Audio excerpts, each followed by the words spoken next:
di Indonesia ini sedang terjadi pemurtatan besar-besaran, baik pemurtatan dari agama Islam ke agama yang lain, maupun pemurtatan dari agama Islam ke aliran-aliran sesat. Sebagaimana kita ketahui saat ini di Indonesia sedang dikembangkan berbagai macam aliran sesat. Aliran sesat ini masuk dari berbagai negara dengan tujuan apa? Akan merubah iman muslimin di Indonesia. Karena apabila iman muslimin sudah rusak, otomatis persatuan mereka akan rusak pula, dan hal ini akan mengganggu stabilitas keamanan yang telah diciptakan oleh pemerintah. Aliran-aliran sesat ini masuk dari berbagai negara. Dari Amerika masuk jin. Kalau menurut mereka adalah jaringan Islam liberal kalau menurut mereka. Tapi kalau menurut kami fast front anti aliran sesat, mereka adalah jaringan iblis laknatullahi alaihim. Tokoh-tokoh kita dicuci otaknya sehingga mempunyai faham yang berbeda dengan apa yang selama ini diyakini dan difahami oleh ulama-ulama salaf kita. Ajarannya jelas sesat dan menyesatkan karena ajarannya bertentangan dengan Al-Quran dan hadis.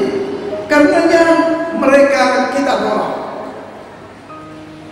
Kemudian dari India masuk Ahmadiyah, ajarannya juga sesat dan menyesatkan karena ajarannya bertentangan dengan Al-Quran dan hadis, di mana mereka berkeyakinan bahwa setelah Rasulullah SAW masih ada Ghulam Ahmad yang mereka yakini sebagai nabi.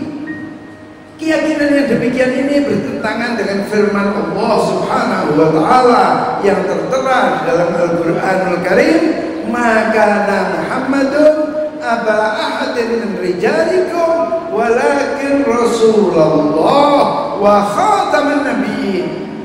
Dalam ayat ini Allah menekankan bahwa beliau Rasulullah SAW adalah nabi yang terakhir. Dengan demikian ajaran Ahmadiyah bertentangan dengan Al-Quran Al-Karim.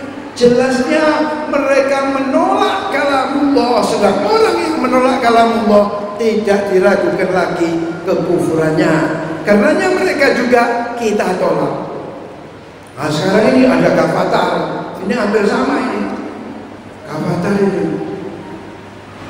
dulu pada mulanya Al-Qiyadah Al-Islamiyah itu Majelis Ulama sudah mengeluarkan fatwa mengenai kesesatan mereka. Kemudian mereka berganti baju menggunakan millah Abraham. Ajarannya tambah ngawur, campur-campur, ini Islam Nasrani sekitar dicampur. Ketahuan lagi ganti gamatan, tidak mewajibkan sholat, tidak mewajibkan puasa. Bahkan mereka ini hampir seperti Ahmadiyah, menganggap pemimpinnya Ahmad Musaddiq sebagai nabi. Ini jelas ajaran yang bertentangan dengan Al-Quran dan hadis. Karenanya Majelis Ulama dengan tegas mengeluarkan fatwa mengenai kesesatan mereka. Dan ini harus kita tolak.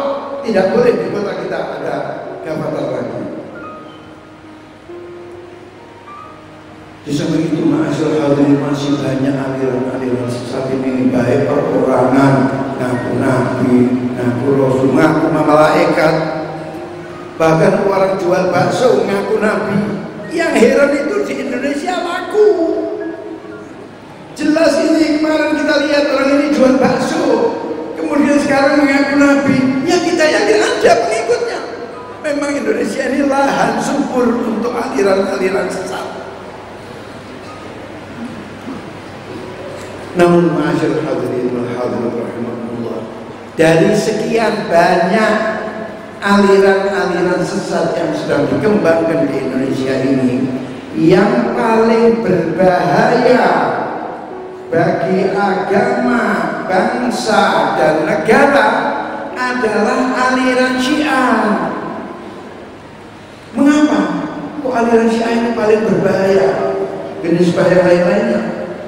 Karena aliran ini di samping ajarannya bertentangan dengan Al-Quran dan hadis, aliran ini didukung satu negara yang kaya.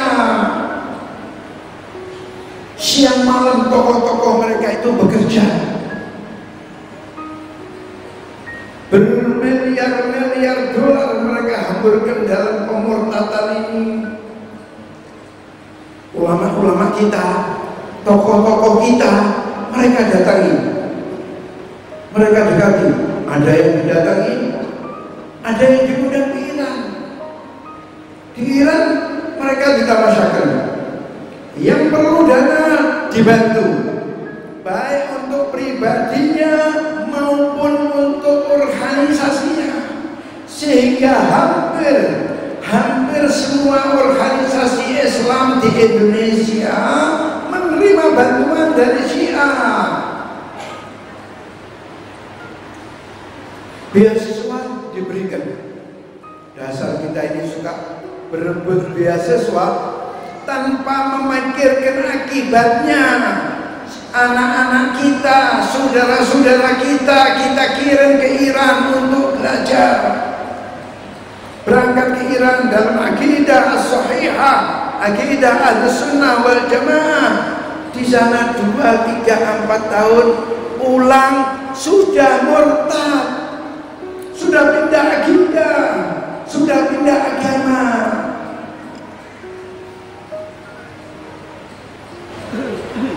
Tokoh-tokoh kita tadi, baik dari NU, dari Muhammadiyah, dari habaibnya, yang ditamasyakan ke Iran ini tidak diberitahu berapa banyak ulama Ahlus Sunnah di Iran yang dibantai oleh rezim Khomeini. Berapa banyak ulama Ahlus Sunnah di Iran yang sampai sekarang mendekam di penjara-penjara di Iran. Berapa banyak masjid dan madrasah milik Ahlus Sunnah di Iran yang diratakan. Bahkan di beberapa kota Ahlus Sunnah dilarang membangun masjid. Kalau bapak-bapak, ibu-ibu pergi ke Teheran sana, maka bapak-bapak, ibu-ibu tidak akan mendapatkan masjidnya Ahlus Sunnah. Tapi kita dengan mudah akan mendapatkan tempat-tempat peribadatan orang-orang Yahudi dan Nasoro. Subur mereka di sana, tempat peribadatannya banyak.